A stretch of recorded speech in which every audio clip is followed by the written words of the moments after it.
Hello, everybody. We are here for Tuesday Talks, and today I have an amazing person called Nicholas Withering. I hope I'm pronouncing your name correct. If not, apologies. Let me know how do you say it. Nicholas currently is working with individuals in or outside of leadership to create sound decisions making processes, raise and maintain a supportive leadership. In order to maintain long-term morale, productivity of the team, workforce, or peer group. So let's get Nicholas on here and hear all his journey to see what got him to start this and why is he still doing it. Let's get Nicholas on. Hey, Nicholas. Hi, How how are you you? doing? You all right? I am good. Thank you very much for joining. And I've done a short introduction for you already, Nicholas. Thank you. I'm not sure if you got to hear or not. I wanted to know how to say your last name. Was it Withrick? Correct. Yeah, I've got it correct. I'm very bad with names, so I keep this is our practice, I guess. So I've done a short introduction for you already, but you're the best person to elaborate and expand on to that and let us know. So I'll hand the mic to you. So let us know who you are, what you do, and the biggest question that will kick off this conversation would be, why do you do it? uh, so, uh, Let me tell you, I've been on a journey through life. I am currently 46 years old, and I've had career change after career change. And this is my latest, and I think most fulfilling. I came out of A levels, and I joined the church and studied to be a minister. And then I left that and I became a teacher of philosophy and ethics and lectured at university. And then I left that and joined the great institution of the National Trust in England and Wales. And then I left that and joined the Victoria and Albert Museum in London as estate manager. And when the pandemic hit, I left the V&A after nearly 9 years. And what it showed to me, what those 20 months showed, was that I fell in love with the only product that counts, and that was people. I could not sell air to a suffocating man. I can only sell people to people. And I decided that the only way to do that was to become a transformational business coach. And that's what I've done. And through the network of either church or volunteering or Central London museums, since sort of February, I have been flat out, because I think the world has come to the conclusion that humanity matters. People matter. Humanity really matters. And that's where I am, after 25 years of work, I have found myself here. Wow, that's actually an amazing journey, to go through all that to find what you're connected with, and your passion is at the end as well is people, it's a lot of people out there who are still, like thinking of what they want to be, what's their purpose, and they're looking for it. From hearing what you just said, it just popped into my mind is allow your surroundings to show it to you, right? Allow it to be shown to you instead of you looking for it. Because sometimes, I don't know if you come across that when you're looking for your car keys or house keys, before you leave in the house, you never see it, right? Even though it's there, you never see it. You're looking for it. But then you're just like, okay, I can't be, I'm not looking for it anymore. And then it just appears out of nowhere, right? And the place you've been already. Yeah. So it's a case of allow it to show it to you itself.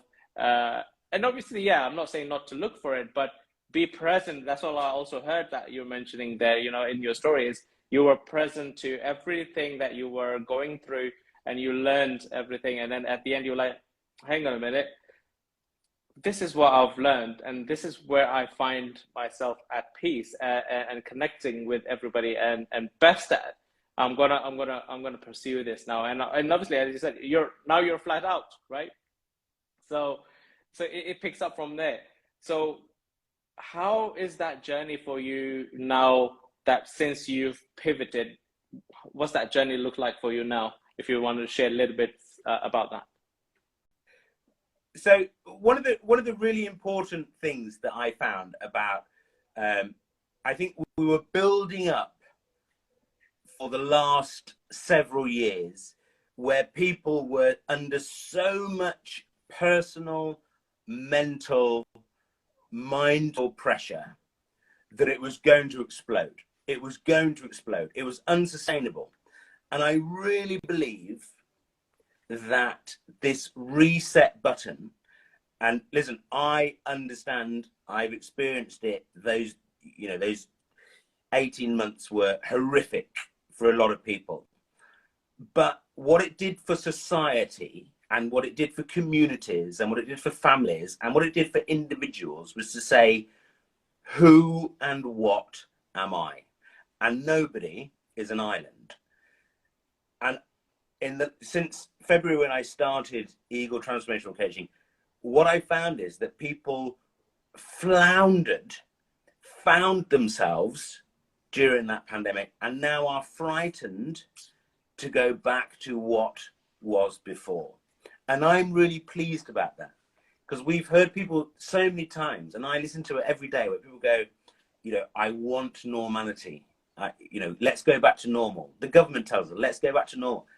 There is no normal with humans. There is indigenous intrinsic potential. And that normal is actually reaching in there and going, this is what I can do now. This is who I am now. This is where I am now. And that's what I've loved. I love this. I love this, that, and you're mentioning that there is no normal, or as they like to call it, the new normal, right? And I myself thought of that. Okay, what is the new normal? Maybe that everybody is not going back to the things they were doing, or they've found themselves actually much more educated and opened than before, right? Hang on a minute, look at all this potential that I have within me, and I can go out and do these things.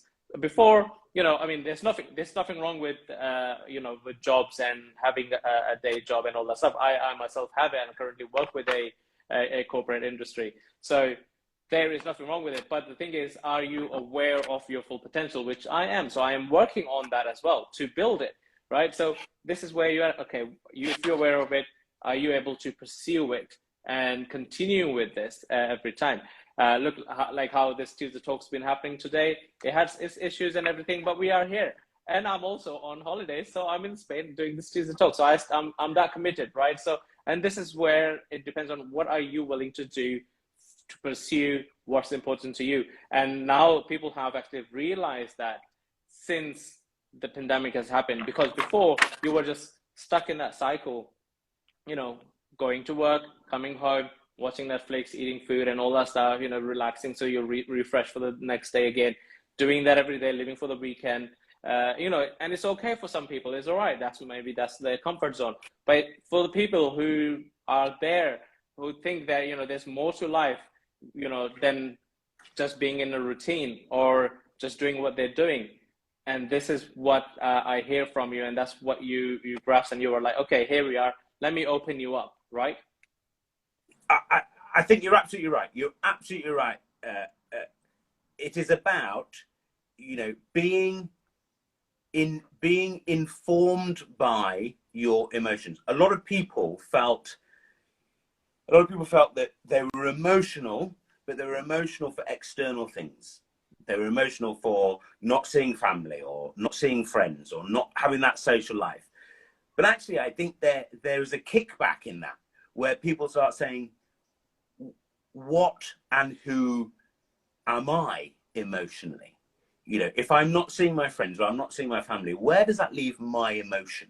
Where does that leave me? And when I come out of this when I come out of this gray area, you know, a lot of people have lost their jobs. A lot of people have started businesses very successfully. But when I come out of this, what is my drive? What is my determination? What is my, you know, what is my limit? And I really believe, Zishan, that people have restarted that gear, restarted that, whether it's husband and wife, parent and child, friend and relation, it's a new start for people. And I know that we hear so much negativity, but I honestly believe in the time that I've started business coaching and transformational coaching, I would encourage people to look more at, wow, what can I do? Look at that recentering, look at that refocus, rather than, hasn't it been so awful? I love that, exactly. So it's finding all the positive in the negatives, right? Yeah, it's been. I was in the seminar of earlier, and you know, and they talked about, you know, so that, you know, it's things that you are trying to do, and not everything works out great. You know, sometimes it sucks. You know, you try your best and everything, that it sucks. So it's like, right, that sucked. Now what?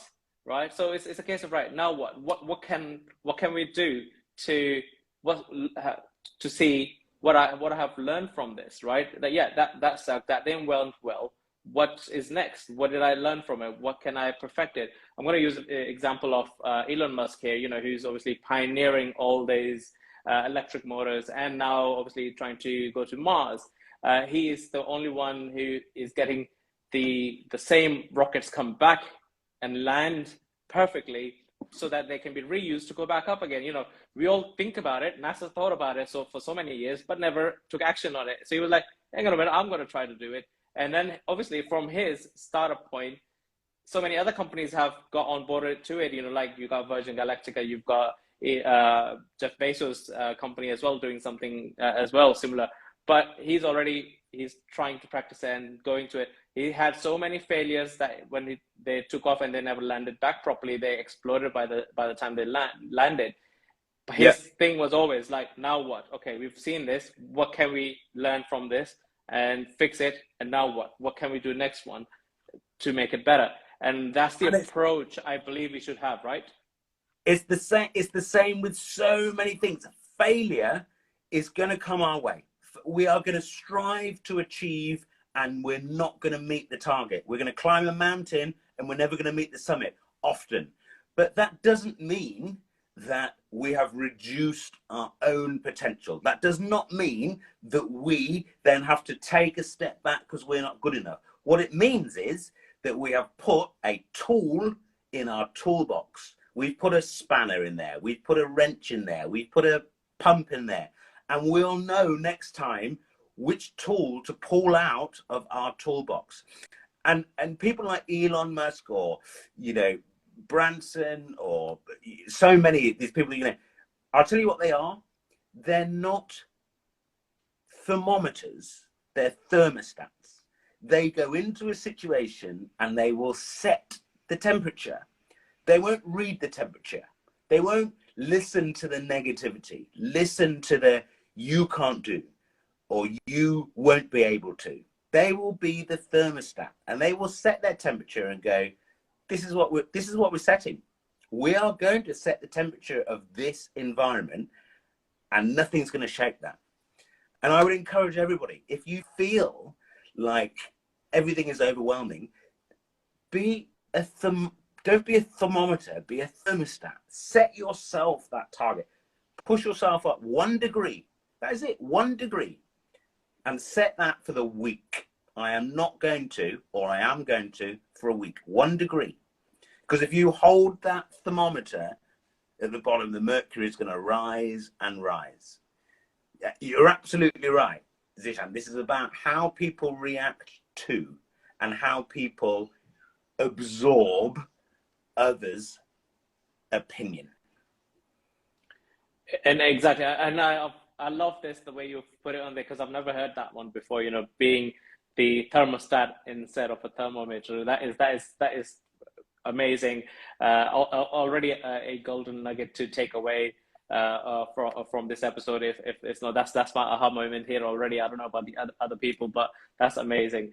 So you want to just take us through the journey of, you've as you mentioned, you've been through so many pivotal moments. Obviously, you've changed. You've got, I will say, as you use the toolbox analogy there. So you've got so many tools that you acquired throughout your journey. Which journey can you relate to more in regards to that has now helped you to be where you are now? If there was one. Yeah, I think probably I'm I belong to, or I'm a descendant of a generation where things were very stable and things were very fixed and life was very planned. My parents now, who are 85, my mother was a stay-at-home mum, my dad was in the Merchant Navy, and you joined something and you invested everything you had in it, and you came out the other end. My father retired, luckily, quite young, and we lived in a very stable environment. And I've watched life, and I've changed career, and I've seen with my nieces and nephews the revelation that actually life is absolutely fluid. It is fluid. And what made me fluid, to be able to change careers, to be able to, was not only the support of my wife. I've been married for 15 years and we have an 8-year-old daughter, and we live in Oxfordshire, and obviously I have that nucleus support. But what made life exciting was the realization that every day, unless I put my head on the pillow and say, do you know what, I have been fully either me, or I've been fully human, or I have been fully giving, where does my strength come from? Where does my hope come from? Where does my love of life come from? And, those tools that you pull out your toolbox, it still makes for difficult building sometimes. You still got to, there is still some jobs under the bonnet that are struggling to do. But you know what? This is not a practice. Life is not a practice. Life is an adventure. And there is this enormous absorption of people that you need security financially, and we do. We need security physically in our homes, and we do. But then there's this thing about, I need to be. I need to have. I might need to want. And you know what? The more you let go of that, the more freeing life becomes. I've had to pull out, as a teacher, I had to pull out tools out my toolbox with children that really had a tough life.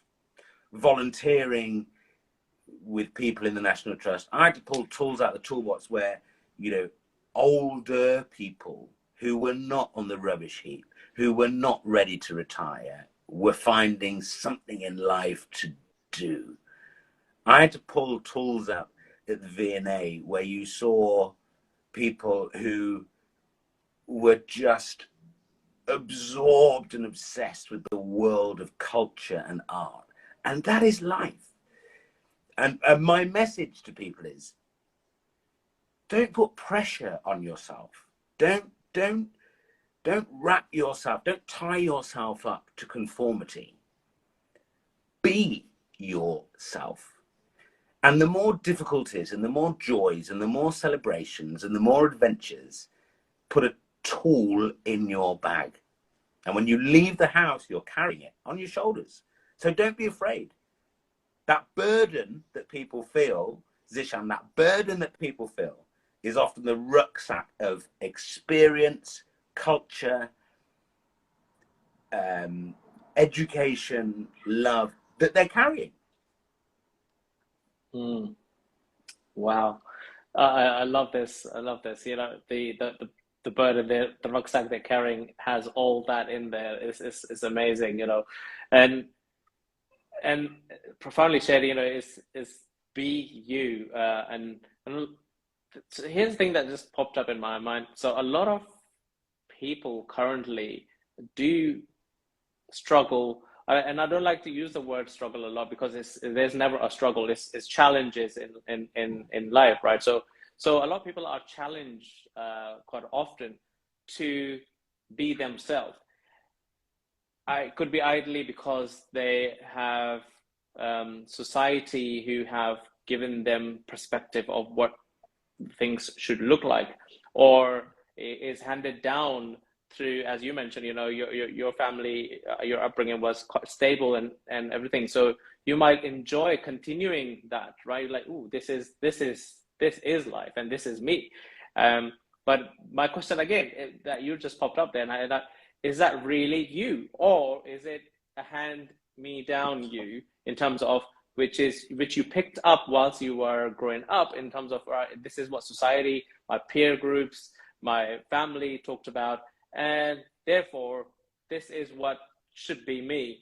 And the actual you who was when you were young, the actual you who wanted to explore the world, who wanted to be a spaceman. We all know the boys who want to be spacemen or race drivers out there, right? And well, everybody, I'm not going to just say boys, any and everybody there who wants to be that, but kind of faded away and just started doing what normal consists of, right? Whatever that was given to them, right? Hey, this is your options. That's what you need to do. And that's why here. So how do they now find out who are they? You're absolutely right. And I think this is going to be a huge issue for my daughter's generation. My daughter is 8 years old, and I think it's going to be a huge difficulty for them.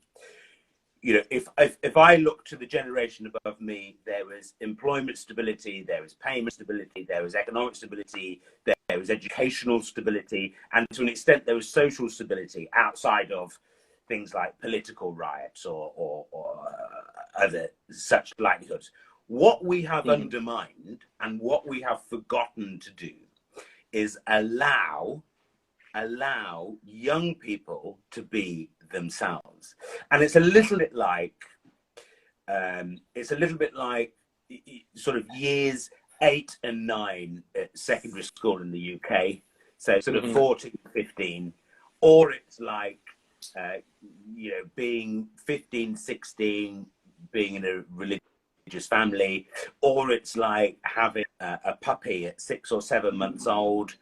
Everything will hit this plateau that then becomes very mundane. You join secondary school. In the UK, we call it year 7. And then you're in that point till 2 years later, and it becomes very mundane. You make that huge change from primary to secondary school. You get a puppy. It's amazing until it starts relaxing on the carpet and leaving its little morning parcels of excitement. You join a church with your parents, and then you discover that there aren't many other young people there. But what happens is that gives you a grounding. It gives you a foundation. You know, when I was teaching, I had 3 golden rules, and I taught in the outskirts of London and in rural Lincolnshire. And I had 3 golden rules. You don't pick a fight with a child in a canteen. They've got 1,000 of their friends around them.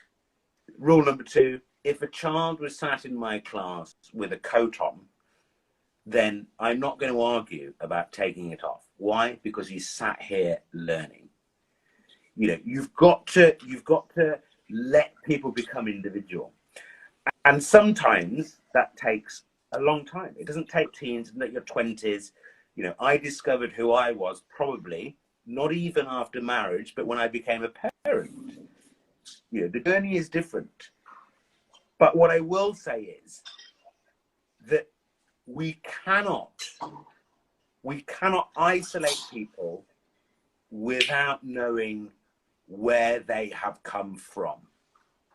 You know, and that is cultural, spiritual, educational,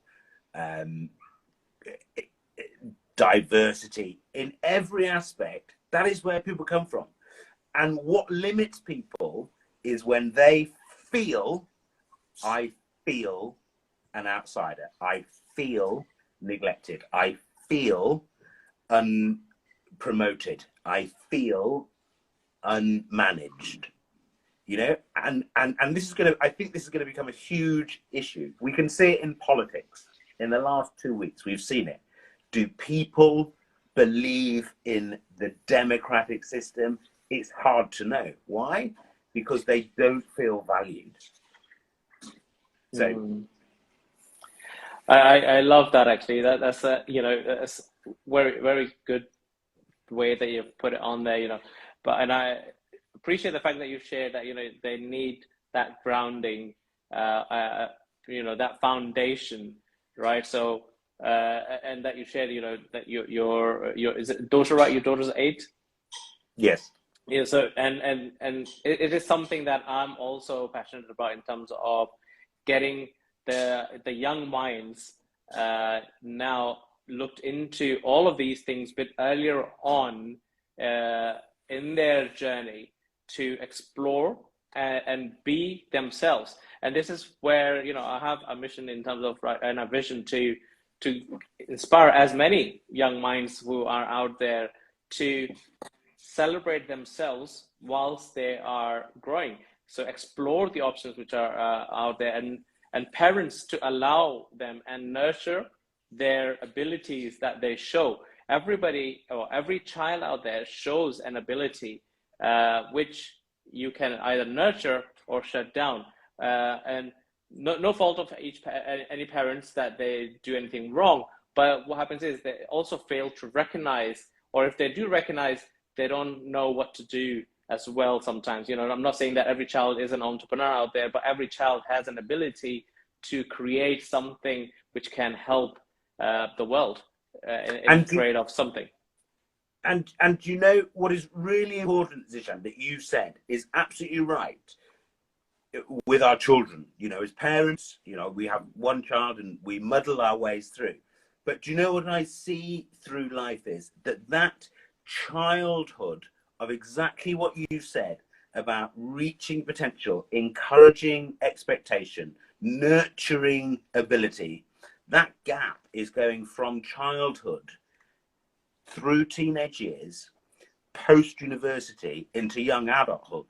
And that's what's really going to define society. As children in a loving family, we focus on that. But if you stepped out and walked down your high street or walked through a city, you know, Oxford, London, Birmingham, Nottingham, you will see that exact trait is now expanding to beyond our teenage years. And that's why it's so important that people sit back and go, who am I? What am I? What are my aims? What are my obstacles? Sorry, what are my obstacles? And what's going to help me? I love this, that, you know, you've actually mentioned that, and I was able to then also bring up what I envision, because if you are sitting there now and you're obviously asking those questions, there's nothing stopping us to then also showcase these abilities and questions that we are asking now a bit earlier on with our children, allowing them to have those mistakes, have those errors, have those contemplation that we are going through now. By the time that they are at our age, they should by now know already what's happening, right? You know, like, because we are going through this and we are asking the question, what am I doing here? They already ask those questions, what am I doing here? But nobody gives them the answer, right? Nobody gives them the answer, and they continue. continue, and then they, oh, okay, this might be the answer. Now, obviously, YouTube and Google helps, and TikTok helps these young ones. Now they're like, TikTok said this, right? So TikTok might tell them what you were here for, and then they'll say, yeah, that's what it is, right? But I love the way that you mentioned this, right? But this is something we can already start, and you know, it's a case of just, yeah, the school is great, they need to be there, but the school system was designed for something else when they needed workers to work in the factories to make sure everything was being built and orders were being followed. That's not the case anymore. You know, we don't need those things anymore, but the system hasn't changed. You know, the system is still the same. The school system is the only system which has never evolved since it's been built. Right, everything around you, you know, even your company systems have changed. Your devices are newer every time. You know, technology is moving forward. Everything is moving forward and it has new things. But school system is the only system which has stayed the way it is because it was designed to create a field of workers that can just go and follow orders, right? And you know what? When I was teaching, you know, and I taught for 10 years. I taught religious education, and then I lectured philosophy and ethics, and I taught A-level meta-ethics. And you know what became more important to me was not the academic achievement, but was, are we creating whole fledglings ready to leave a nest of an institution they've been in? And you're right, there were certain aspects of education that were Dickensian. They were Dickensian, but there were aspects that weren't latched onto, like the community, the care of your neighbour, the love of, you know, expression, and they weren't there. And you're right, it hasn't changed, and I can't see it changing. And do you know what? That's really going to impact our next. It's going to impact my daughter and her children, because society is becoming so either virtual, it's going to become abstract, it's not going to become tangible. Mm-hmm. And this is why I urge people, I think, you know, don't be frightened to sit down for 10 minutes in a quiet space and say, what am I? Who am I? Where am I going? You know, because if we don't know that, at our age, as parents or as academics or as nurses or as doctors or as, you know, marketeers, how will our younger people know this is what society is? I don't know. I love this. I love this, exactly. And those questions, you know, that definitely need to be asked as often as you can, because of the more our journey evolves, the more we learn in terms of who we are, and obviously it will change the further we go up in our journey, right? So the more often we ask, the better we will get. So the question comes to my mind is, you know, so whilst you were doing, you know, pivoting from your last VNA to current situation now, becoming the amazing coach, what was I'm sure you came to your ups and downs when you had your lower moments. What was the drive that kept you going? You know, how did you manage yourself to pick yourself back up and move forward again? It's a really good question. Two things.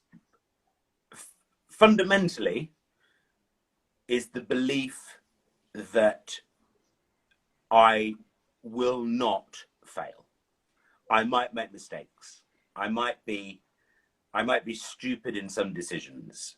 I might be neglectful of some responsibilities in that season, but I will not give up. Nobody has the right to give up. And that sounds really harsh.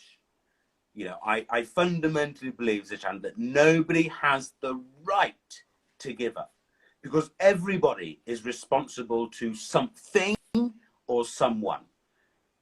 You're responsible to a teacher, to a parent, to a sibling, to a pet, to a heritage, to a sunny day. You are responsible to something. So never, ever, I've never, ever given up. I won't give up. I've been laid flat out on the lawn and weeped, and I've made some really poor decisions.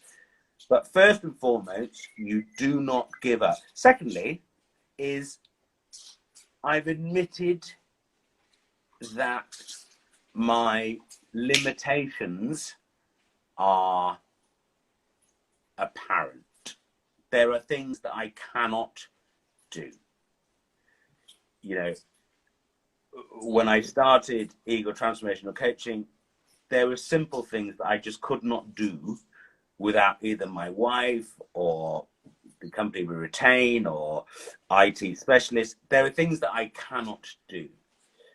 And unless I recognized that little, and I say that as a bloke, little vulnerability, as a husband and a father of a bloke, little vulnerability, then you're in sticky wicket.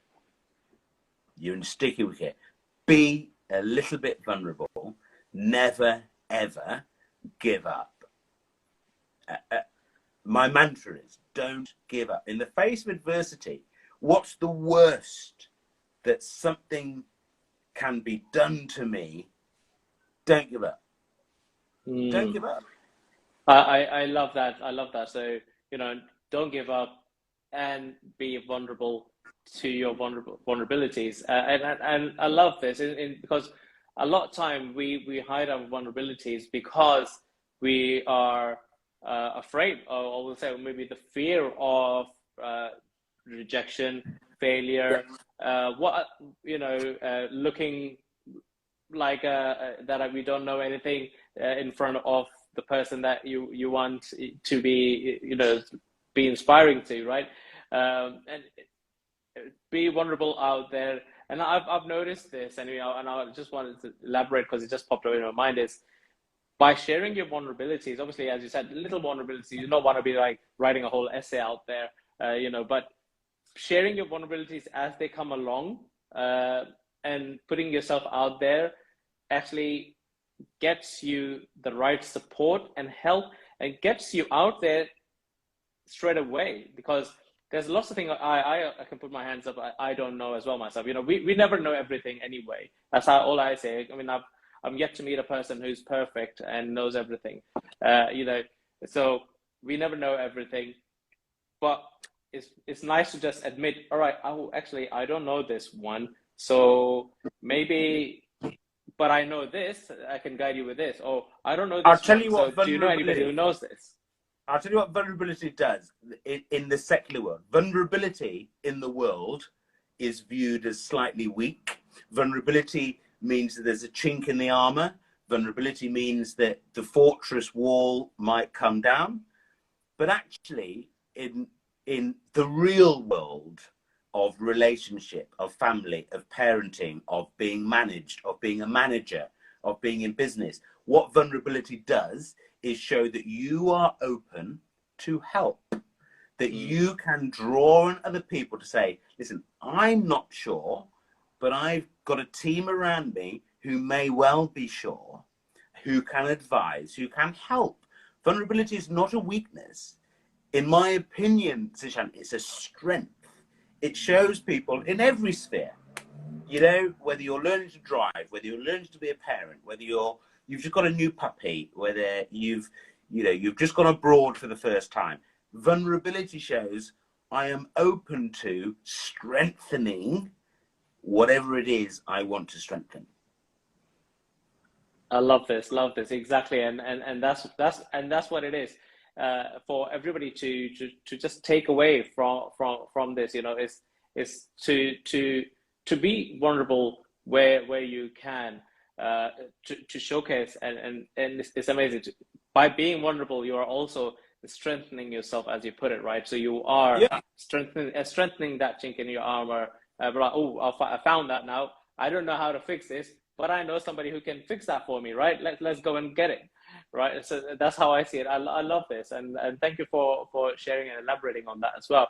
So there's a question that I ask everybody, right? So now a lot of people who are entrepreneurs, coaches, or doing the thing they love to do themselves, you know, out there defying the odds, like ourselves. Is there a routine, or as some people call rituals, that you follow? You know, is that something that you do on a daily basis, that when you wake up or when you go to bed or in the afternoon, that you would like to share? To bring anything to anybody in coaching, you have to really be centered yourself. If I cannot go into a coaching session without that preparation time, because it's a waste of their time and I don't feel like I am on point. I have to be present. I've got to be real and I've got to be there. So there are things I do. So I get up this time of year, obviously it's amazingly beautiful and bright and early. So I'm happy to get up. I get up.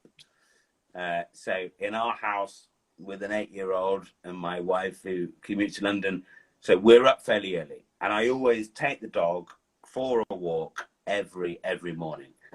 But what I do before any session with any person, whether coaching or in transformational chatting, is I take that half hour before the appointment and I might go out for a bike ride, I might chip golf balls, I might, you know, I need to have that headspace. My advice to people and anybody, if I said to you, Zishan, that there are more coaches in the world than are ever qualified, registered, or being paid for. Your neighbor is a coach. Your friend is a coach. Your parents are a coach. Your spouse is a coach. But if I could say one thing to people, give your head some space. Just have some space. And I'm not saying, oh, at 8 a.m. or 7 a.m. At some point in the day, when you say, I'm just going to put the kettle on, or my husband's just mowing the lawn, or my boyfriend is taking the dog out, or, you know, the baby's just asleep. If I could encourage every single person who is in earshot of this, give yourself just half an hour of headspace. If it's raining, go and stand in the garden in the rain. You know, just stand there. Everything's washable, everything's dryable. You know, if your dog is bleating, take him just for a run down the road. Give yourself some headspace. And I really fundamentally believe that there are a lot of people who don't do that. They don't do it. They don't say, this next half an hour is for me. Not my child, not my husband, not my dog, not my parents, not my social media. It's for me. And that's all I'd encourage people to do.